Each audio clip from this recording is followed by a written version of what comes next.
Kakak nggak bisa seenaknya sama aku, mentang-mentang aku pegawai Tama, kakak bisa nahan aku di sini gitu.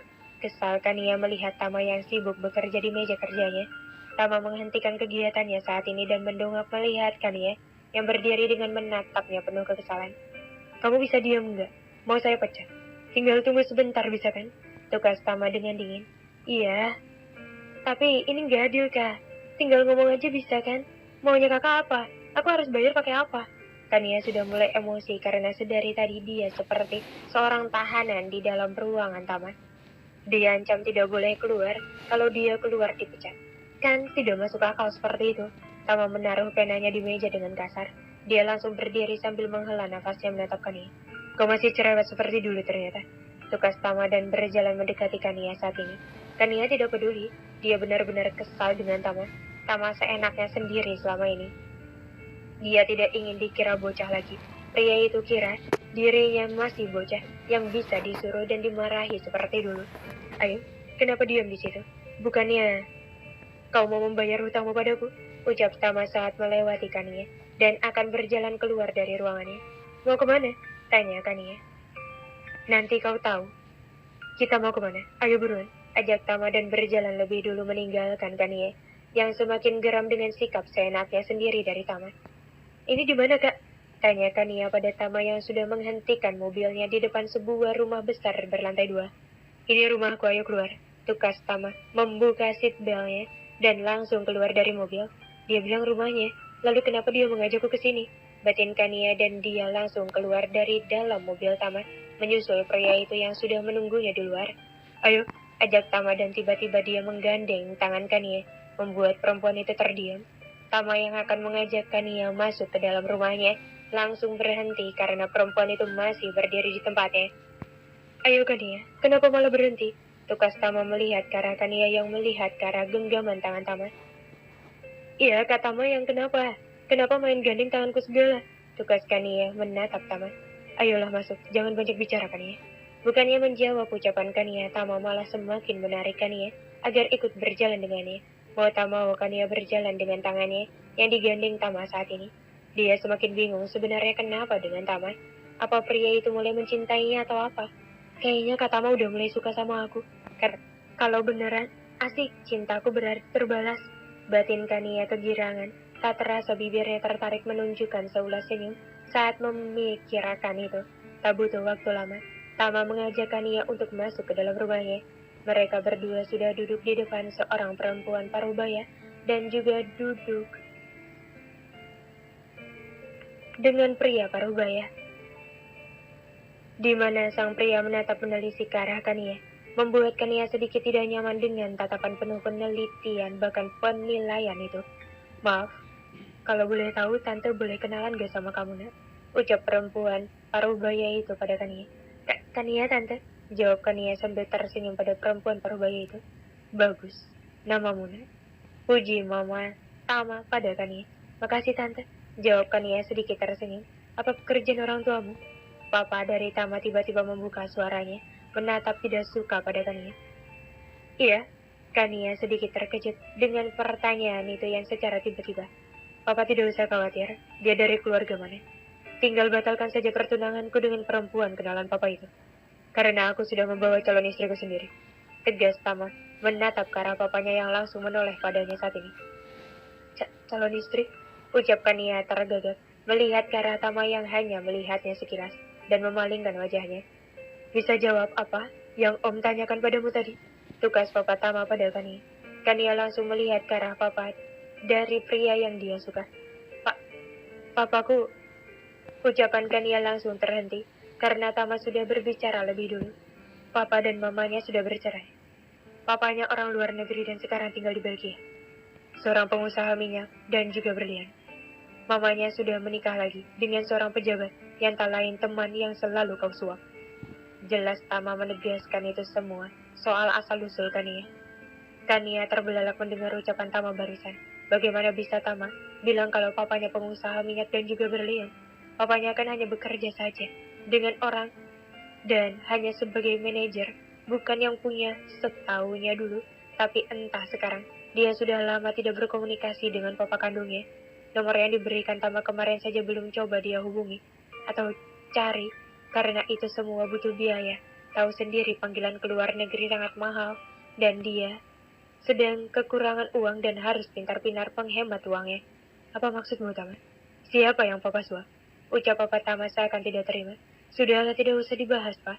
Yang jelas Papa harus batalkan soal perjodohanku dengan anak rekan Papa. Kalau begitu aku pergi dulu.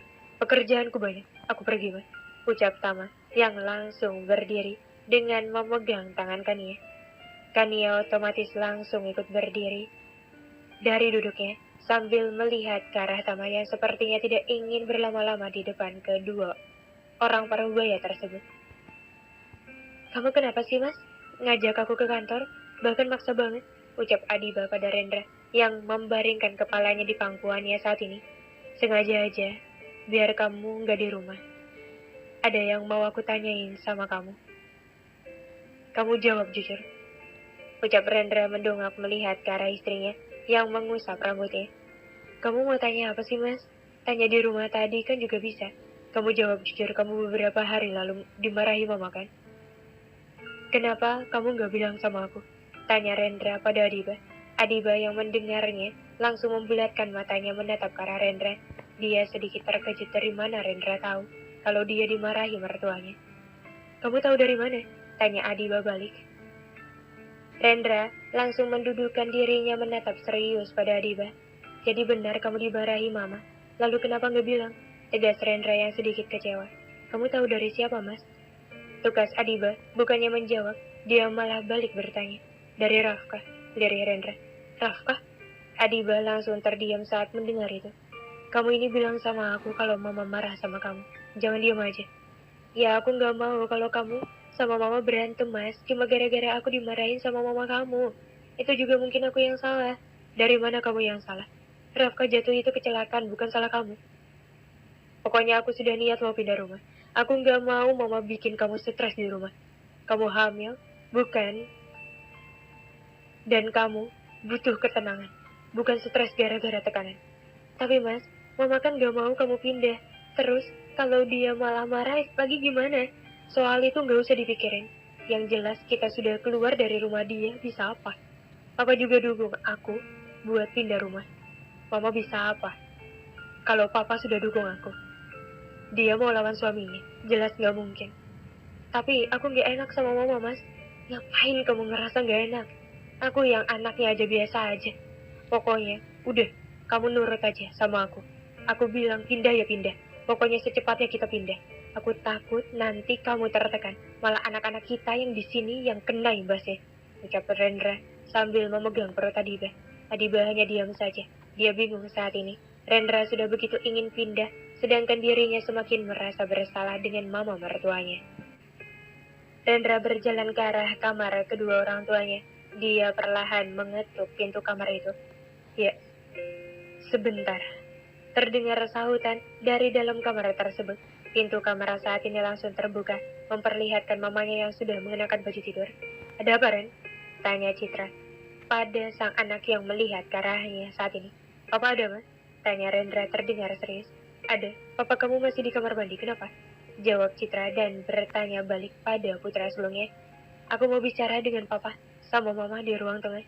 Ucap Rendra yang ucapannya terdengar semakin serius, membuat Citra bingung dengan sikap anaknya yang terlihat lebih dingin dari biasanya. Ya sudah. Kamu tunggu saja dulu di ruang tengah. Mama mau panggil papa kamu. Pinta Citra.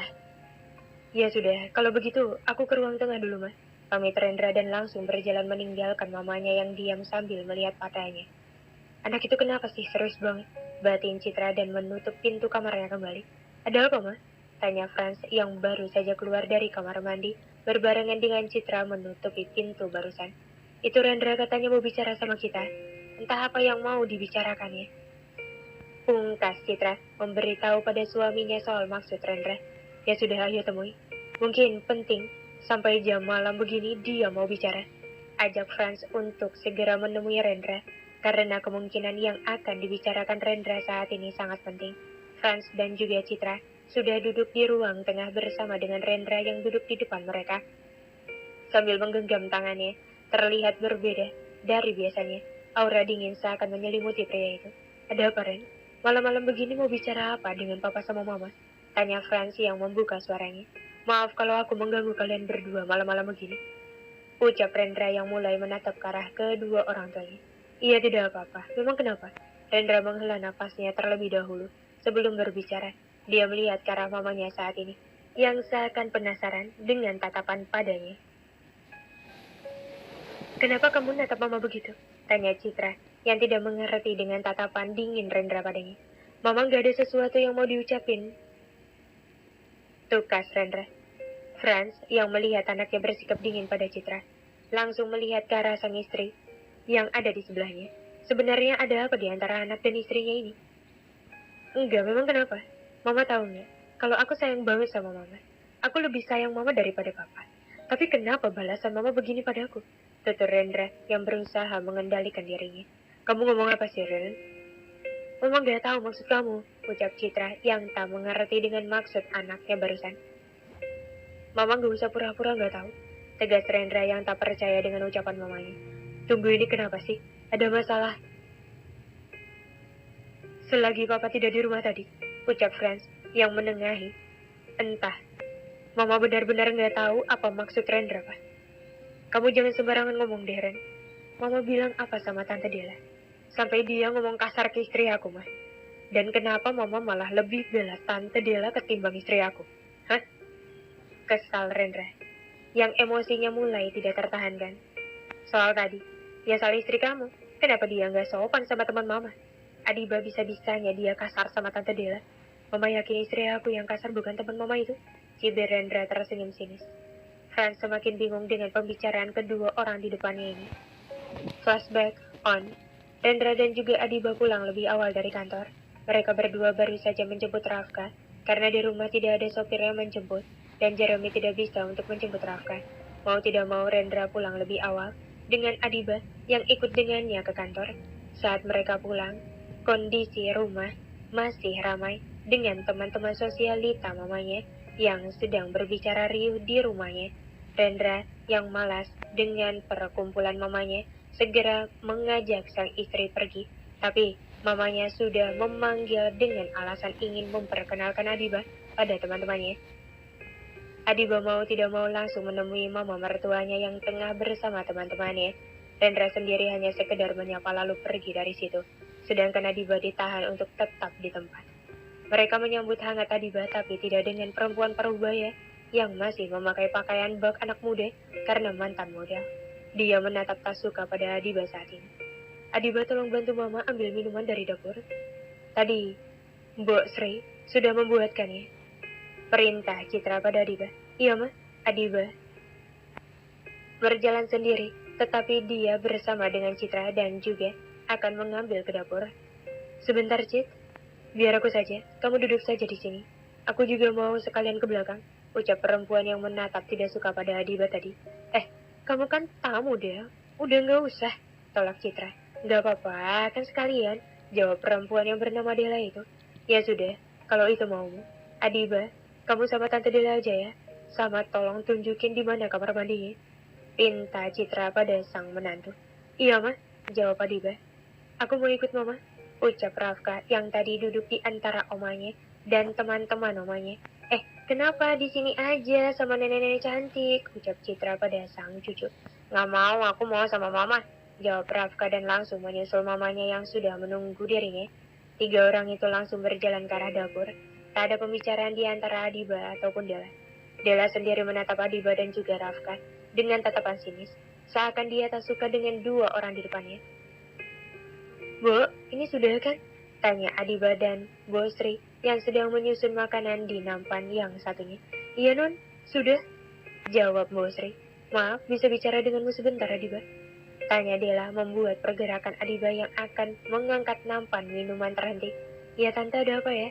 Tanya Adiba menatap perempuan yang seumuran dengan mama mertuanya, tapi wajahnya masih sama awet muda dengan mama mertuanya. Apa karena mereka mantan model jadi penampilannya masih terjaga? Ini anakmu dengan Rendra? Adiba langsung menatap aneh dan tak suka dengan perempuan tersebut. Iya, Tan. Memangnya ada apa dengan anak saya? Oh, jadi karena anak haram ini Rendra tidak mau menikah dengan keponakanku dulu. Tapi kenapa saya tidak yakin ini anaknya Rendra ya? Sinis dan menyakitkan untuk didengar. Mata Adiba langsung melebar mendengar ucapan itu. Rasanya sakit hatinya saat ini mendengar ucapan pedas itu. Ya maksud saya, kamu yakin ini anak Rendra? Kalau anak Rendra, kapan kalian melakukannya? Tante jangan asal bicara. Maksud tante bilang begitu pada saya apa ya? Tante nuduh saya begitu. Tegas Adiba dengan suaranya yang sedikit meninggi. Mama kenapa marah? Tanya Rafka yang tadinya fokus ke makanan. Yang Bu Sri tatap terlebih melihat mamanya. Nenek apain mama aku pergi sana? Ucap Rafka yang mendorong dia agar pergi dari hadapan mamanya. Ini apa-apaan sih anak kecil main dorong-dorong? Gak ada sopan santunnya. Semakin yakin aku kalau ini bukan anak dari keluarga Dewangga. Sinis Dela. Jaga mulut tante. Tante gak berhak ngomong begitu sama anakku. Emosi Adiba sudah tidak terbendung. Rafka yang geram langsung menarik tangan Dela dan menggigit tangan perempuan itu. Ah, sakit! Rintingnya kesakitan sambil mendorong Rafka membuat bocah itu terjatuh ke lantai. Ya ampun Rafka! Bu Sri segera menghampiri Rafka. Adiba tentu saja tidak terima. Dia langsung mendorong Dela dengan cukup kuat. Tante jangan seenaknya sendiri di rumah orang, Tante. Saya sudah sabar ya menghadapi tante barusan. Tapi apa tante malah bersikap seperti itu dengan anak saya? Kesal Adiba dan balik mendorong Dela hingga jatuh ke lantai. Adiba langsung mendekati Dela yang merintih kesakitan memegangi pantatnya. Kau perempuan kurang ajar, tidak tahu sopan santun dengan tamu. Sungut Dela tidak terima. Adiba mendekati Dela yang masih terduduk di lantai. Maaf, Tan. Yang tidak sopan di sini tante bukan saya. Menurut saya tante sudah keterlaluan pada saya dan anak saya. Adiba, ini ada apa? Ya ampun Dela, kenapa kamu di lantai? Ucap Citra yang terkejut melihat temannya terduduk di lantai sedangkan menantunya berdiri tepat di depan Dela. Menantu kamu, Cit. Dia dorong aku tahu nggak? Padahal aku cuma tanya baik-baik. Tapi dia malah marah dan dorong aku. Ucap Dela memutar balikan fakta yang sebenarnya. Enggak, Oma. Nenek jahat itu yang mulai duluan. Dia dorong aku. Bela Rafka. Rafka kamu diam, sayang. Jangan ikut campur. Urusan orang dewasa.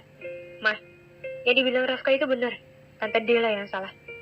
Dia sudah mengatai Rafka dan diriku, Mah. Dia juga yang dorong Rafka hingga jatuh. Enggak, Cit. Menantu kamu saja yang kurang ajar. Dia cemburu karena aku cerita soal jin keponakan aku yang pernah mau aku jodohkan dengan Redra. Dia marah tidak terima. Benar, Adiba? Tanya Citra. Enggak, Ma, itu bohong. Sudahlah, Adiba. Mama kecewa sama kamu. Kamu benar-benar gak ada sopan santunnya sama sekali. Bisa-bisanya Rendra suka sama kamu. Gak ada sopan santunnya sama sekali sama orang tua. Nyesel juga aku nerima kamu sebagai menantu. Andai aku cuma meminta Rafka saja, bukan dirimu juga. Aku tidak akan malu seperti ini di depan teman-temanku. Ayo deh, kita ke depan. Mendengar ucapan mertuanya itu membuat Adiba terdiam. Hatinya sakit mendengar itu. Rasanya ingin melawan, tapi itu mertuanya. Tak mungkin dia bersikap kasar seperti dengan teman mamanya mertuanya itu. Ayo sayang kita ke atas. Lirik Adiba mengajak Rafka untuk pergi dari situ. Non Adiba baik-baik saja? Tanya Bu Sri yang terlihat kasihan dengan Adiba. Enggak, Bi. Lirik Adiba matanya sudah berkaca-kaca menahan air matanya yang siap keluar. Tapi dia harus menahan itu agar anaknya tidak melihatnya. Dia tidak ingin Rafka malah semakin kesal dan marah pada neneknya. Nenek jahat ya, Mah. Kenapa nenek bilang begitu sama mama? Aku benci sama nenek. Ucap Rafka yang mendengar semuanya. Gak boleh begitu. Nenek, gak bermaksud begitu tadi sayang. Ayo kita ke atas. Ajak Adiba dan mengajak anaknya pergi dari situ. Flashback off.